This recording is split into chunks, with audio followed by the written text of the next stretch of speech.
आज हम बात करने वाले हैं नॉर्मलता के बारे में। देखिए, नॉर्मलता को कैपिटल एन से प्रदर्शित करते हैं और नॉर्मलता का जो फॉर्मूला होता है वो होता है विलेय के ग्राम तुल्यांक।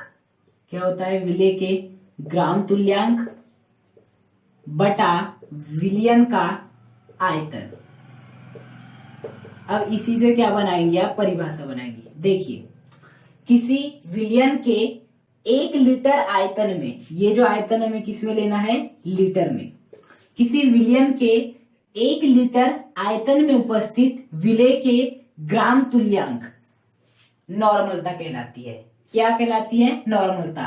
किसी विलयन के 1 लीटर आयतन में उपस्थित विलेय के ग्राम तुल्यांक नॉर्मलता कहलाती है। इसे एन से प्रदर्शित करते हैं। ओके, अब बात आपके एक ही आ रही होगी, जैसे कि हम मोल बराबर क्या पढ़ते हैं?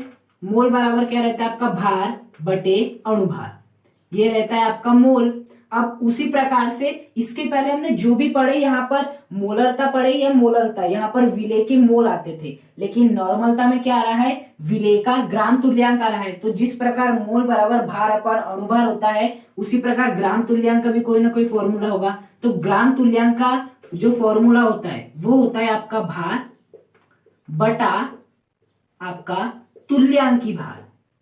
क्या होता है आपका? भार बटा तुल्यांकी भार। तो आपको ग्राम तुल्यांक के स्थान पे क्या लिखना होगा? भार बटे तुल्यांकी भार। ओके, तो मैं लिखता हूं, यदि मैं इसे विलेय के लिए लिखूं, विलेय के ग्राम तुल्यांक, तो यहां पर क्या आ जाएगा? विलेय का भार अपॉन विलेय का तुल्यांकी भार। तो मैं विलेय के ग्राम तुल्यांक को क्या लिख सकता हूं? विलेय का भार बटा विलेय का तुल्यांकी भार। अब तुल्यांकी भार कैसे निकालते हैं अभी वो भी मैं बताता हूं आपको। तुल्यांकी भार तो आपको मालूम है, क्वेश्चन में दिया रहेगा 40 ग्राम, 50 ग्राम, 60 ग्राम। तुल्यांकी भार कैसे निकालते हैं वो भी मैं बताऊंगा। नीचे क्या आ जाएगा आपका? विलयन का आयतन।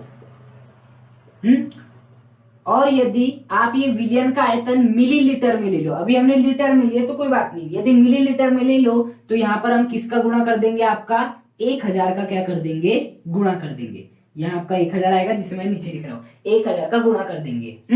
तो नॉर्मलता क्या होती है? किसी विलयन के 1 लीटर आयतन में उपस्थित विलेय के ग्राम तुल्यांक नॉर्मलता कहलाती है। इसे एन से प्रदर्शित करते हैं। अब ग्राम तुल्यांक क्या होता है? ग्राम तुल्यांक बराबर होता है भार बटे तुल्यांकी भार। तो मैंने ग्राम तुल्यांक के स्थान पे भार, विलेय का भार डिवाइड बाय विलेय का तुल्यांकी भार, और विलयन का आयतन यदि मैं मिलीलीटर में ले लूं तो 1000 का मुझे क्या करना पड़ेगा? गुणा करना पड़ेगा। तो फाइनली मैं एन का फॉर्मूला क्या लिख सकता हूं?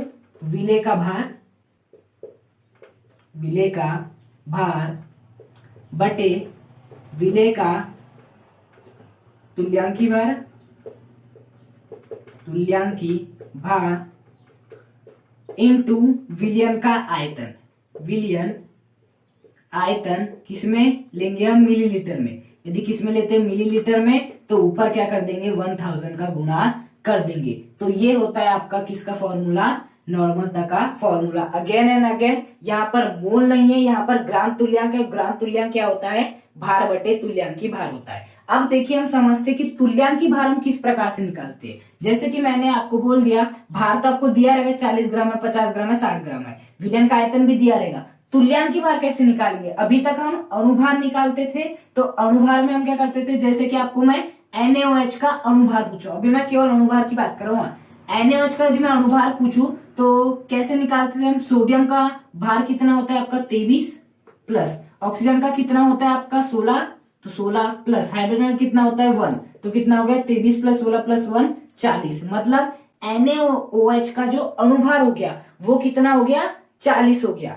अब जो तुल्यांकी भार होता है वो भी कुछ इसी प्रकार से निकालते हैं। बस तुल्यांकी भार में एक चीज रहता है कि आपको ऐसा तो करना ही है, मतलब कि जितने भी आपके परमाणु रहेंगे, जैसे Na है, O है, H है, सबके परमाणु भारों को क्या करना है? जोड़ना है। जोड़ के हमने कितना ला लिया? आपका 40 ला लिए। उसके बाद आपको भाग लगाना है। अब किसका भाग लगाना है?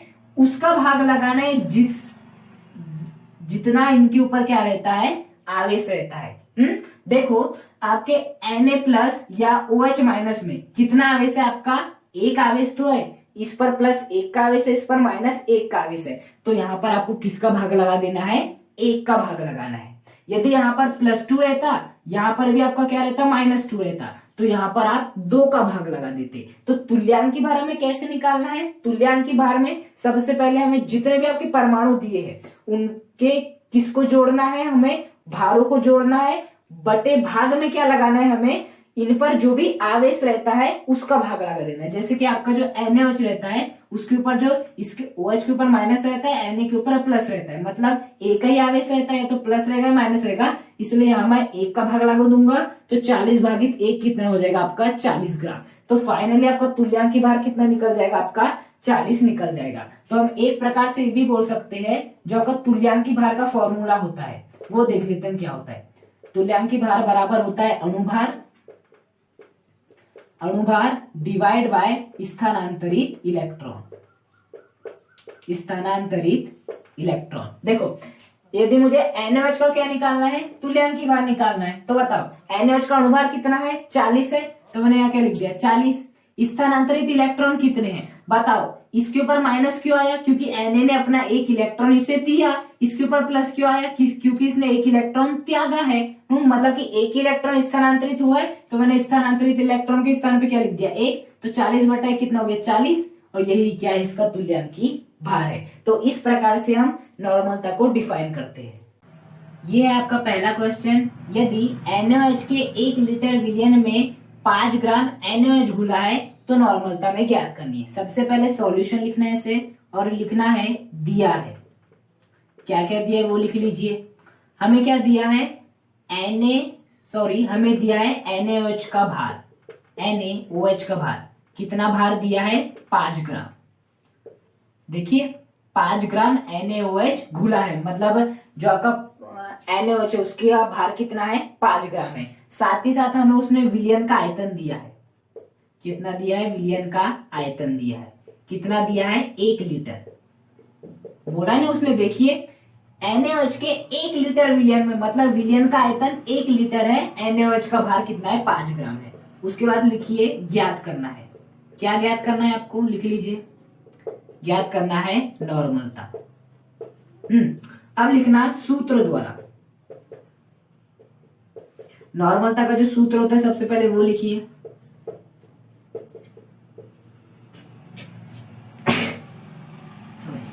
जो नॉर्मलता का फॉर्मूला होता है वो कितना होता है, विलय का भार